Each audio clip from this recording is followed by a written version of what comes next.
Hi everyone and welcome to the Financial Fox directly from Art Basel, Miami. Right, today on the show I have got Sandy Carter, Senior Vice President and Channel Chief at Unstoppable Domain.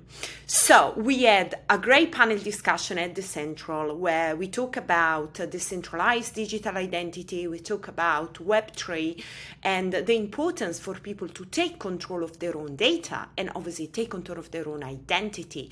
So what we are going to be doing in this conversation, we are going to unpack this concept and why it's so important that everybody understand what does it mean digital identity in Web3, what you can do to take control of your identity and where things are heading towards. Obviously, we are going to be talking about what Unstoppable Domain is doing and try to make it simple so you start to understand, skill up, learn about yourself in the new digital world and in this new environment that is Web3.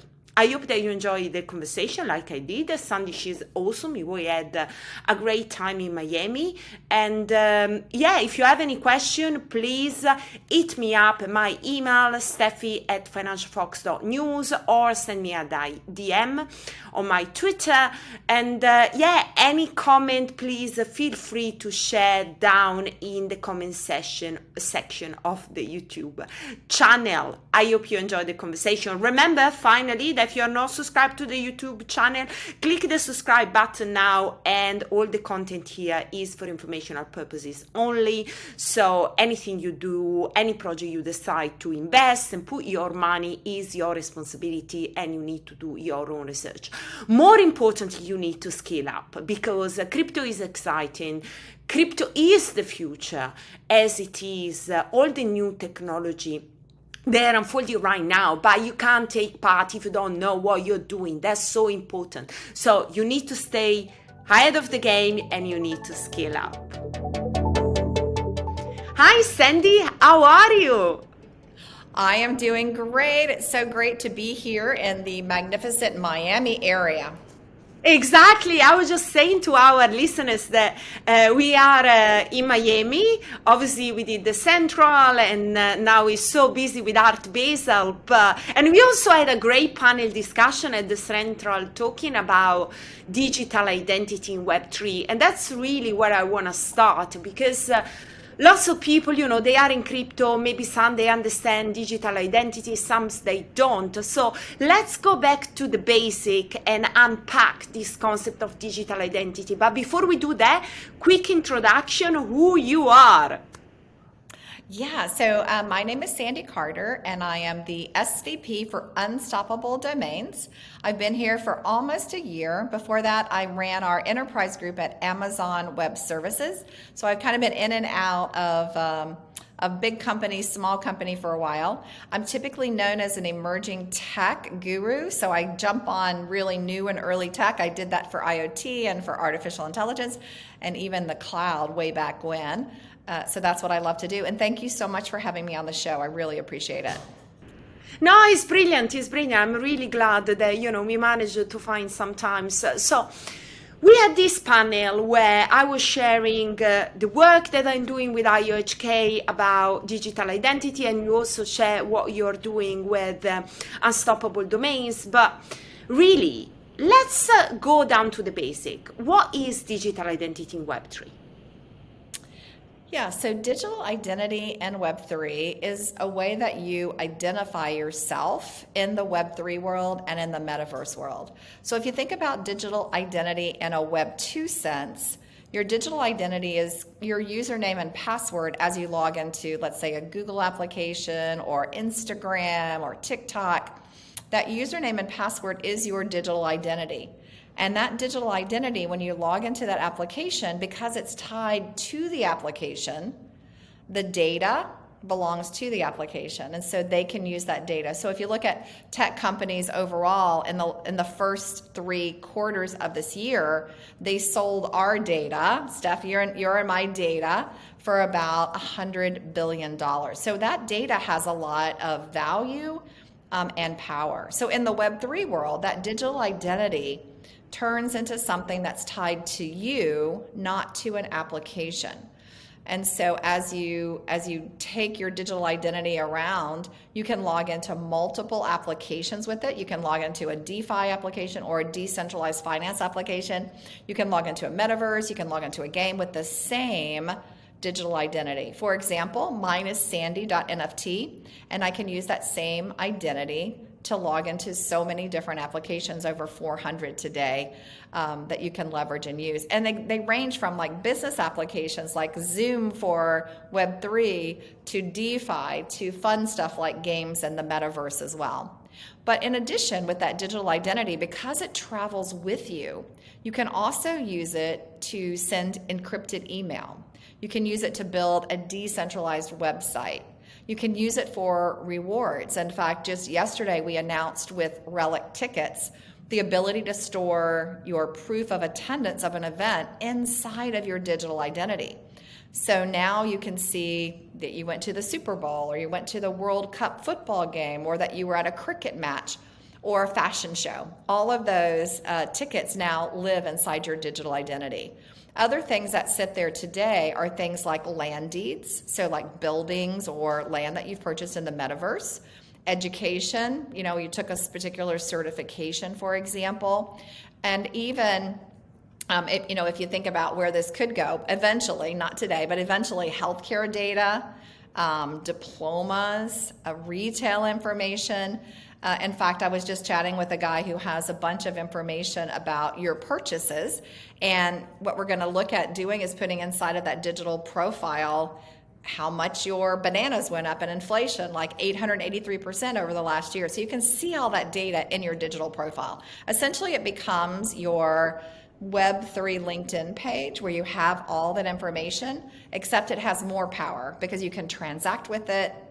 You can leverage it for rewards. You can do so many more things, but that's how you could think about it. I think, Sandy, you raise a very good point, because some people think digital identity in Web3, and maybe they think about crypto, they think about blockchain, they say is your wallet. But it's not actually just that. There is an element of reputation that you build up as you, with your digital identity, log in into different platforms and you perform certain transaction, you build up your digital assets. So let's maybe spend some time to talk about this reputation that you own and you can actually create with in Web3.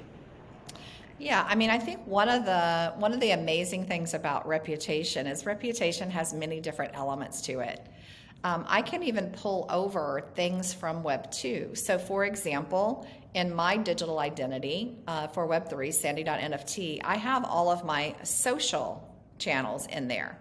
Now you might say, okay, well, why do you want your Reddit channel and your Twitter channel in your social profile?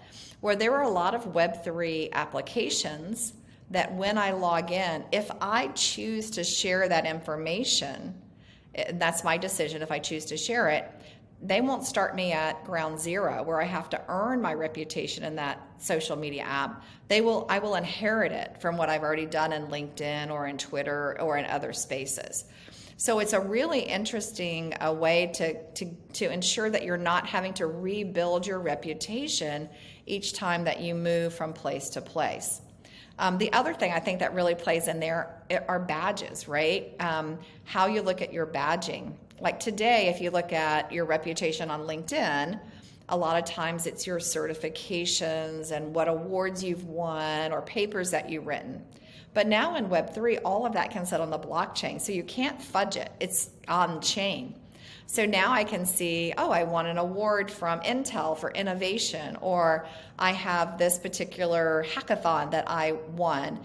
So all of that can go to my reputation. And probably most importantly, not only does it just go to my reputation, but it is accurate. I just heard a really interesting fact, Steffi. I didn't know this, but on LinkedIn and other platforms, you can register for alumni groups. Like I could say, oh, I'm a Harvard alumni, I'm a Duke alumni, and register and get into the LinkedIn group. Well, they have no way to validate that you actually went to that school. So I was talking actually to Columbia, and they tell me that they sent out a in real life event invitation to everybody in that group. And they found out that 40% of the people in their Columbia alumni group were not alumni. They had never attended Columbia.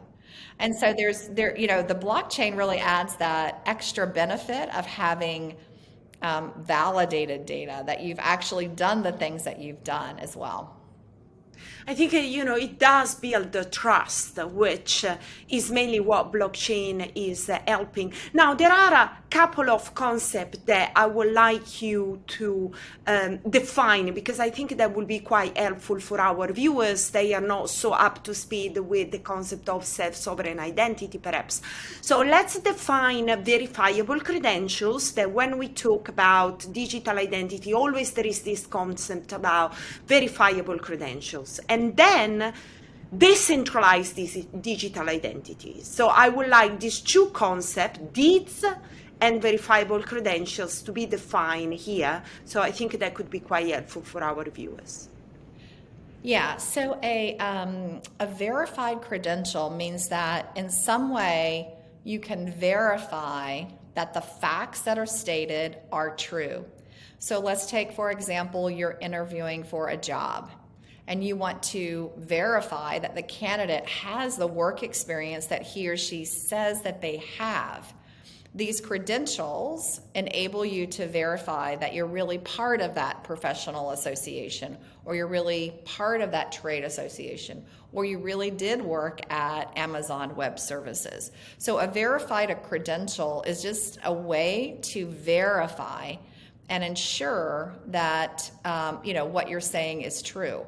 And if you think about it today, like let's say verifying your work background, that can take 2 days to a week to do the verification, because they actually hire background checkers to go and validate and check all that out. So now if you flip forward to Web3, we have something called the blockchain. And the blockchain, in my mind, is probably the most impactful new technology inside of Web3.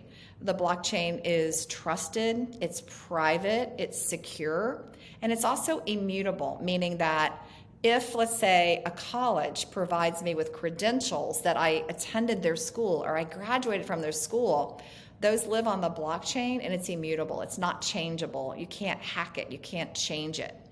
And so that verified credential, therefore, is done in a slightly different way, and done in a way that you can digitally verify much more quickly than you would do in real life.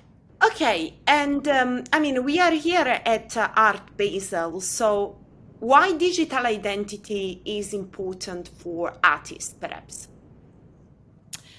Yeah, so we actually just had a panel yesterday talking. We had the world-renowned artist on the panel.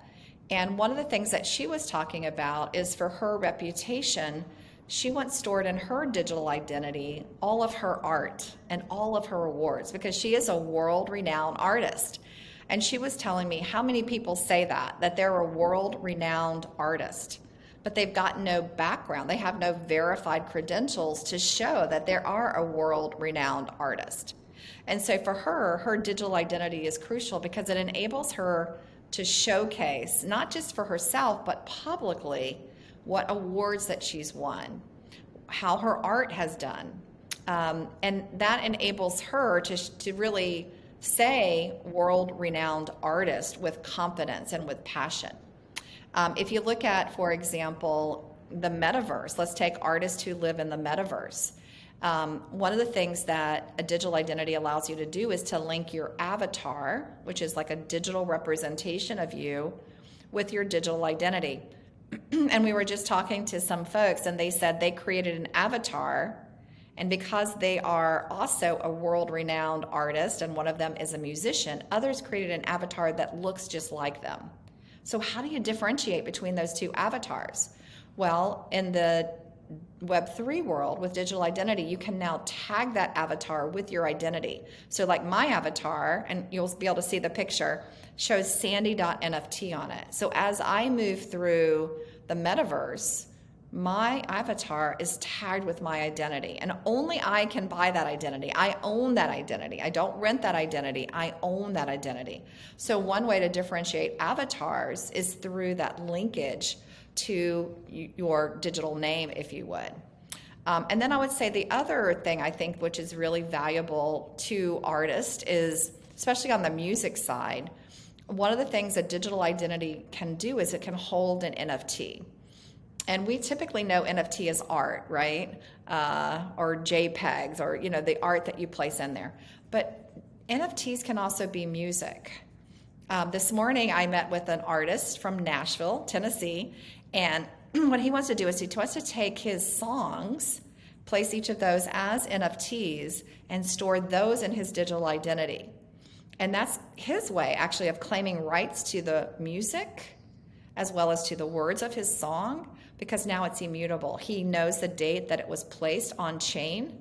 He has a place that he can store it and leverage it and use it as well. So digital identity is crucial for both, not just technologists, every single one of us. Our North Star is that every single person has a digital identity. And for me, I think that's really crucial as we move forward. And I'm loving, Steffi, I'm loving this combination. Yesterday I was at Scope, and half of the conference was art, and then music, and then we had technology, and I was like, I know, it's so great. And I think just on the point that you mentioned before is also the ability for us to only share the credentials and the information that we want to share as we take part in a certain environment. So you mentioned about the metaverse. Obviously, I can bring my own identity with me, but I don't have always to show the same Steffi that I am. I can just show certain aspect of myself. So there is an element of privacy that I can keep, where nowadays if you go and buy something, you have to show that you are over 21. You show your card with all your data on it, and that's unfair for people to release so much about themselves when they just have to say or prove you are over 21. I think that's a very important achievement, a milestone for us, for each individual, in terms of ownership. I love that point, Steffi, because part of what we look at is now, with all that information in your digital profile, you do not have to share all that information. So you can have a personal persona, you could have a business persona, you could have my metaverse persona, or, I'm an adjunct professor at Carnegie Mellon, I can have my professor persona.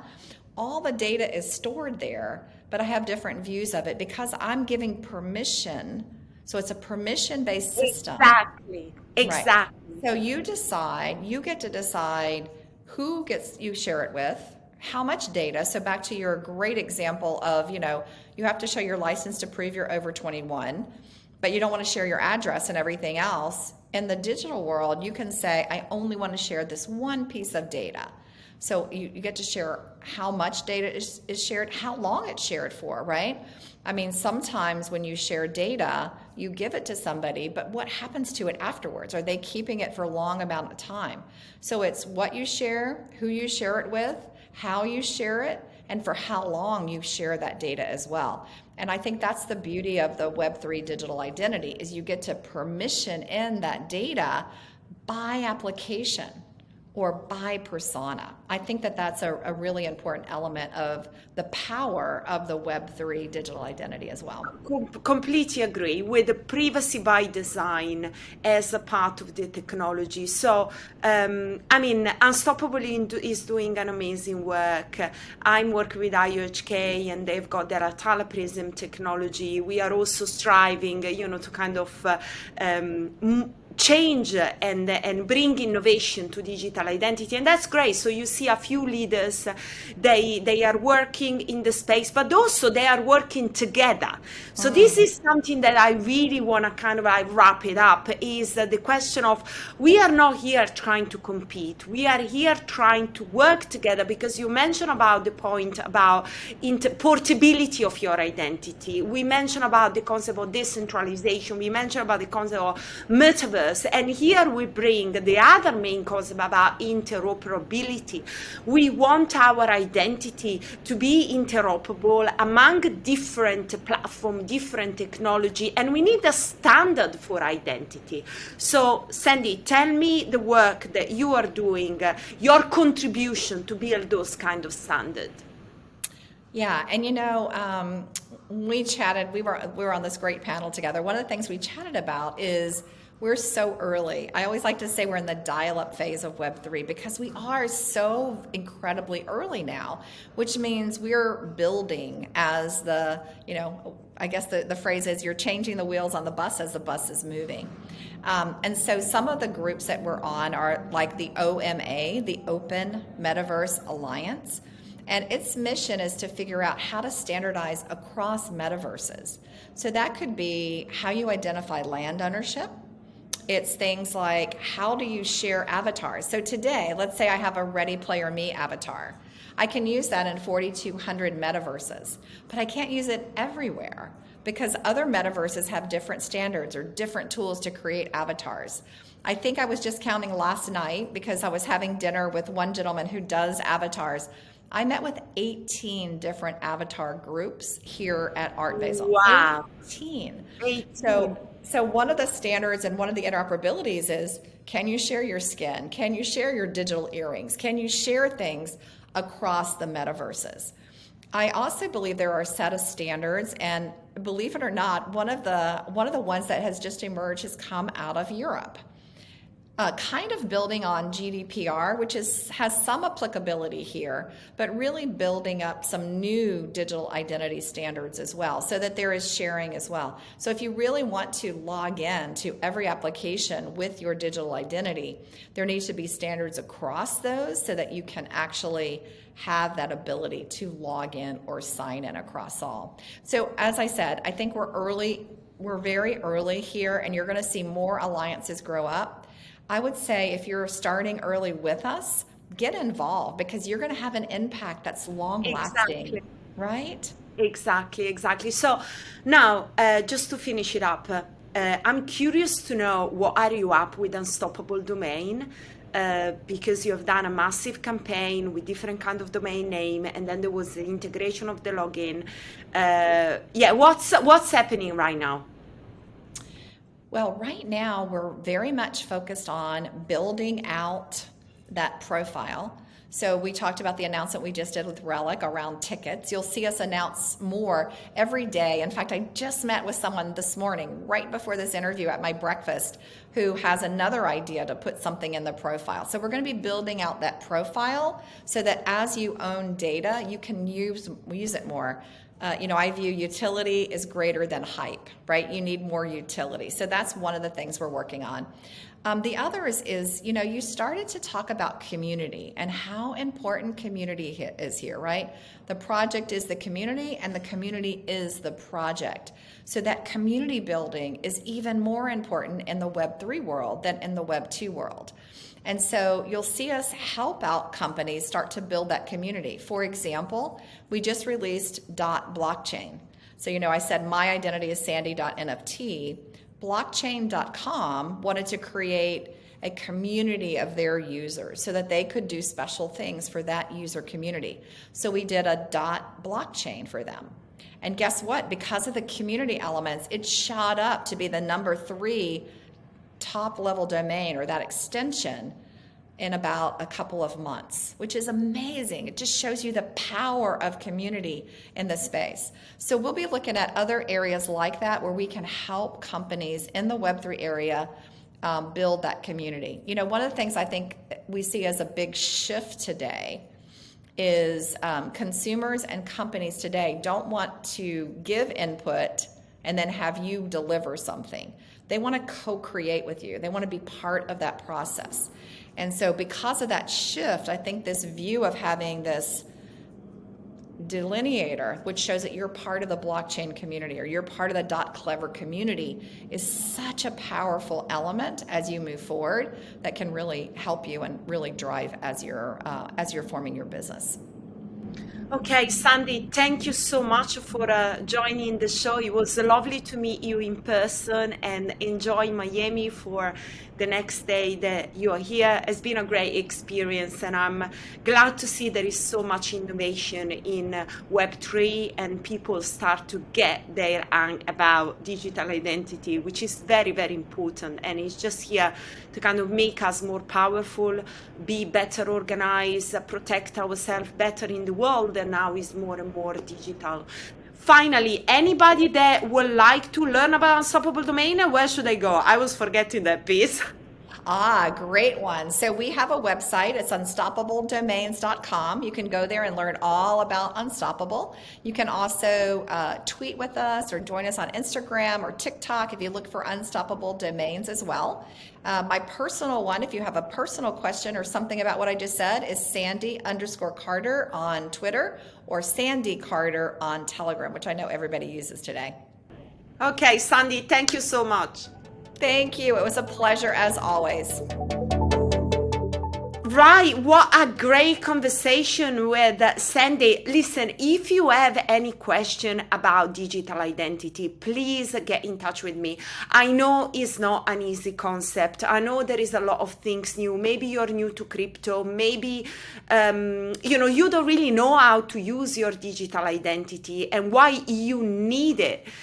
So at this point, there is a lot about education. There is a lot of things that you need to understand in order to follow the space. So that's why I'm saying, if you have got any question, you have got any comment, there is anything that you want to learn, please get in touch with me at Steffi@financialfox.news. You can follow me on Twitter and other social media and send me a message, and I will be happy to share about what I'm doing with IOHK and our project Atala Prism and anything else on the basic of the concept of digital identity that can help you to kind of get up to speed and be able to understand better the space. So just hit me up.